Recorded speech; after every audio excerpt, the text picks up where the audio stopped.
The Steam controller was, obviously, made by Valve Corporation and came out in 2015 as an alternative to both traditional controllers and keyboard and mouse controls. It sports an analog stick and face buttons like you'd expect a controller to, but it also sports two large touchpads, not unlike laptop touchpads, one of which doubles as a D-pad, giving it a rather unusual look, very unlike any other controller. In the hand it feels okay, though depending on how you hold it, it is sometimes a wee bit difficult to stretch your thumb over to the analog stick and face buttons. It has bumpers and triggers like an Xbox controller, but also has little paddles at the back which function as separate buttons on their own, though by default they're mapped to the A and X buttons of a standard X input controller. If you ask me, this is a really cool idea, building a little more on the standard controller layout in a way that actually feels pretty comfortable. It can be used wired, but it also comes with a wireless receiver, which, unlike the equivalent product for the Xbox One controller, is really compact. As may be obvious from the name, it requires Steam, or a Steam machine, to use, and can only really be used in big picture mode. But really, this is a small trade-off for the features you get from it. When Big Picture isn't open, you can use the controller as a mouse, which is pretty cool, and in Big Picture, the controller is fully mappable, and I mean fully.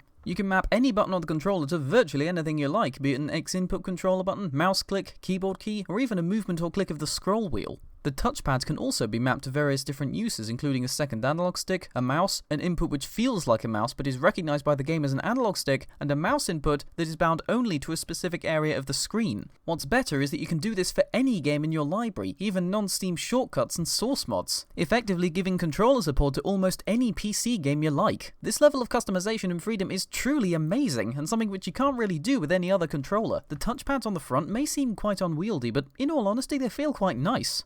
Both pads can be pressed like buttons and have some considerable click to them, which could be either good or bad depending on how you like that, and as I said before, they can be mapped to various inputs, for instance a joystick or a mouse input, and that in my opinion is what really makes it stand out. Using the pad as a mouse or mouse-like joystick allows you much more control and precision than a traditional thumbstick in games that use them. I tried it with Half-Life 2 and Black Mesa, and it felt much more natural and precise than with your standard X input controller, and in third-person games like Deadpool and Resident Evil Revelations, I felt I had much more freedom over camera movement and it felt much smoother. Heck, even games which you wouldn't expect to control well with a controller, for instance Warcraft 3 or 8-bit Armies, work fantastically with a Steam controller. I will say this though, it's a thing that has its uses. There are some games where it doesn't feel quite as good as with a traditional controller, and using the right touchpad to emulate an analog stick does get rather unwieldy at times, especially in games like Call of Duty Black Ops 3, which makes extensive and precise use of the second analog stick, and Ghost in the Shell Standalone Complex Online, which was very clearly designed with a keyboard and mouse in mind specifically, making the use of any kind of controller with it quite fiddly.